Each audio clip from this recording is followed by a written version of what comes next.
ជំរាបសួរបងប្អូនហើយថ្ងៃនេះមកបង្ហាញជាមួយនឹងប្រភេទម៉ាស៊ីនកន្លងខ្នាតតូចបងប្អូនមាននៅក្នុងស្តុកក្រាបនៅសល់មួយគ្រឿងអញ្ចឹងបងប្អូនអញ្ចឹងសម្រាប់បងប្អូនដែលគាត់មានតម្រូវការចង់បានប្រភេទម៉ាស៊ីនកន្លងខ្នាតតូចយកទៅសម្រួលការងារខ្លួនគាត់បងប្អូនគាត់អាចមើលបានជាមួយនឹងខ្នាតតូចនេះប្រភេទនេះតម្លៃសមរម្យបងប្អូនយកទៅប្រើមកស្រួលហើយប្រភេទម៉ាស៊ីនថ្មីឧបករណ៍មានម៉ូម៉ាស៊ីនបងប្អូនដូចជាប្រភេទភ្លើងត្រឡប់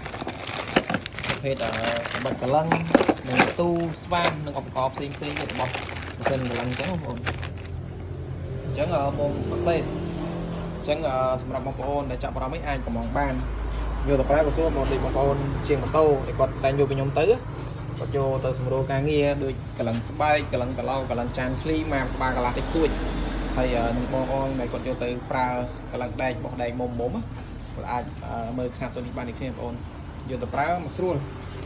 ហើយសម្រាប់បងប្អូនដែលគាត់អត់ទាន់ចេះប្រើគាត់ចង់មកដល់ទីតាំងខ្ញុំផ្ទាល់ក៏បានបងប្អូនឬក៏គាត់ចង់យកទៅស្វែងយល់ក្នុងគាត់ក៏បានអញ្ចឹង